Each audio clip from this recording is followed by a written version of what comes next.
Hello दोस्तों, स्वागत है आपका हमारे यूट्यूब चैनल मरीन वर्ल्ड में। दोस्तों, आज के इस वीडियो में मैं आप लोगों को बताऊंगा आईएएस ऑफिसर कैसे बने और इससे जुड़ी महत्वपूर्ण जानकारी आप लोगों को दूंगा। दोस्तों, वीडियो में आगे बढ़ने से पहले मैं आपसे रिक्वेस्ट करना चाहूँगा कि अगर आपने अभी तक इस चैनल को सब्सक्राइब नहीं किया है तो इसे ज़रूर सब्सक्राइब कर लीजिएगा और अगर वीडियो अच्छा लगे तो इसे शेयर ज़रूर कीजिएगा।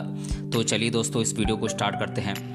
दोस्तों, आईएएस कैसे बने इस टॉपिक का ये सेकंड वीडियो है। इसका फर्स्ट पार्ट मैं ऑलरेडी अपलोड कर चुका हूँ, जिसका लिंक डिस्क्रिप्शन बॉक्स में है, आप वहाँ जाकर उसे देख सकते हैं। पिछले वीडियो में हमने जाना था आईएएस का फुल फॉर्म क्या होता है और आईएएस के लिए कौन सी परीक्षा आयोजित कराई जाती है और आईएएस बनने के लिए आवश्यक पात्रताएँ क्या क्या हैं उसे हमने जाना था और इसके परीक्षा का प्रारूप हमने जाना था। अब हम सिविल सर्विस परीक्षा का शिक्षाक्रम यानी कि इसका सिलेबस जान लेते हैं। तो इसमें हम पहले जान लेते हैं प्रिलिमिनरी एग्ज़ाम का सिलेबस, जिसमें कि हम पहले जनरल स्टडीज़ पेपर 1 का सिलेबस जान लेते हैं। तो जीएस पेपर 1 में पूछे जाते हैं राष्ट्रीय और अंतर्राष्ट्रीय समसामयिकी यानी कि करेंट अफेयर्स, भारत का इतिहास और भारतीय राष्ट्रीय आंदोलन, भारत और विश्व का भूगोल, भारत और विश्व का भौतिक सामाजिक आर्थिक भूगोल, भारतीय राजनीति और प्रशासकीय व्यवस्था, भारत का संविधान, राजकीय व्यवस्था, पंचायती राज, सार्वजनिक नीति अधिकार संबंधी मुद्दे, सामाजिक और आर्थिक विकास, निरंतर विकास, गरीबी समावेशन, जनसांख्यिकी, सामाजिक विभाग से संबंधित पहल इत्यादि चीज़ें पूछी जाती हैं। इसके अलावा पर्यावरण, पारिस्थितिकी, जैव विविधता, पर्यावरण बदलने से जुड़े सामान्य मुद्दे और सामान्य विज्ञान इत्यादि चीज़ें जनरल स्टडीज़ पेपर 1 में पूछी जाती हैं। अब हम जीएस पेपर 2 का सिलेबस जान लेते हैं।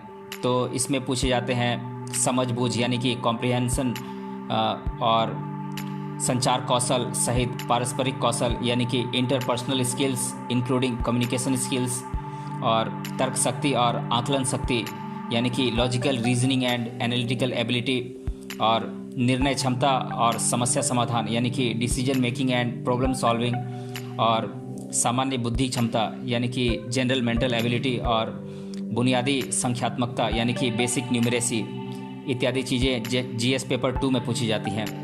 अब हम मुख्य परीक्षा का शिक्षाक्रम यानी कि इसका सिलेबस जान लेते हैं। जैसा कि मैं आप लोगों को पहले ही बता चुका हूं कि मेंस में 2 पात्रता पेपर यानी कि क्वालिफाइंग पेपर्स होते हैं, जो कि एक है अंग्रेजी भाषा और दूसरा है भारतीय भाषा।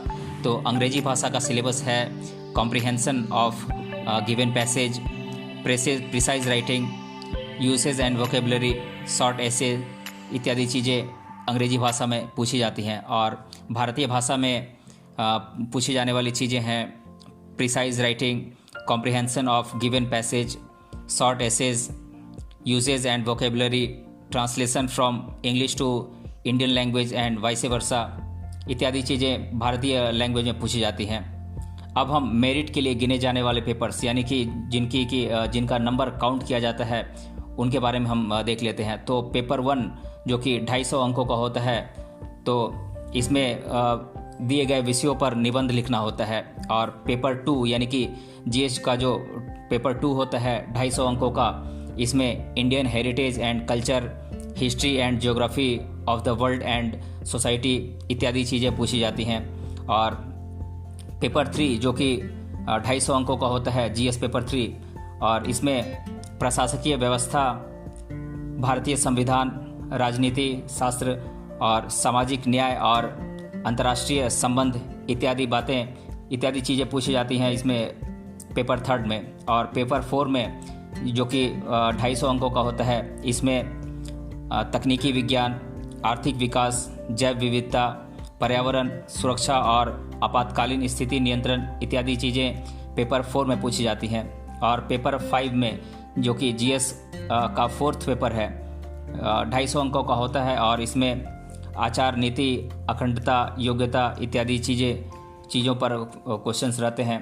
और पेपर 6 और पेपर 7 जो कि ऑप्शनल सब्जेक्ट्स के होते हैं, दोनों 250 अंकों के होते हैं। और इसका सिलेबस आप लोगों को आयोग की वेबसाइट पर मिल जाएगा, आप वहां पर जाके उसे देख सकते हैं, क्योंकि बहुत सारे ऑप्शनल सब्जेक्ट्स होते हैं और सभी ऑप्शनल सब्जेक्ट्स के सिलेबस को यहां पर डिस्कस कर पाना मुश्किल है। इसलिए आप आयोग की वेबसाइट पर जाएं और वहां पर जाकर आप अपने ऑप्शनल सब्जेक्ट का सिलेबस देख सकते हैं वहाँ पर जाकर। अब हम आईएएस ऑफिसर को दी जाने वाली सैलरी के बारे में जान लेते हैं। शुरुआत में प्रति माह लगभग 57,000 रुपये सैलरी एक आईएएस ऑफिसर को दी जाती है, जिसमें पदोन्नति के बाद लगभग 2.5 लाख रुपए तक इनकी सैलरी हो जाती है। अब हम आईएएस ऑफिसर को दिए जाने वाले प्रशासकीय पदों के बारे में जान लेते हैं। तो मैं कुछ प्रमुख पदों का विवरण आप लोगों को दे देता हूं जिन पर आईएएस ऑफिसर्स की नियुक्ति की जाती है। तो ये पद हैं उप जिला अधिकारी यानी कि डिप्टी कलेक्टर। दूसरा पद है जिला परिषद प्रमुख कार्यपालक अधिकारी यानी कि सीईओ ऑफ डिस्ट्रिक्ट काउंसिल। तीसरा पद है नगर निगम आयुक्त यानी कि म्युनिसिपल कॉरपोरेशन कमिश्नर। चौथा पद है जिला अधिकारी यानी कि डिस्ट्रिक्ट कलेक्टर। और पांचवा पद है विभाग आयुक्त यानी कि डिविजनल कमिश्नर। छठा पद है राजस्व बोर्ड के सदस्य यानी कि मेंबर ऑफ रेवेन्यू बोर्ड। सातवां पद है राजस्व बोर्ड के प्रमुख यानी कि चेयरमैन ऑफ रेवेन्यू बोर्ड। आठवां पद है सहायक जिला अधिकारी यानी कि जॉइंट कलेक्टर। नौवां पद है मुख्य विकास अधिकारी यानी कि चीफ डेवलपमेंट ऑफिसर। अब हम आईएएस ऑफिसर बनने से संबंधित छात्रों द्वारा अधिकतर बार पूछे जाने वाले सवालों को एक एक कर देख लेते हैं। तो पहला सवाल है आईएएस ऑफिसर की तैयारी कैसे करें।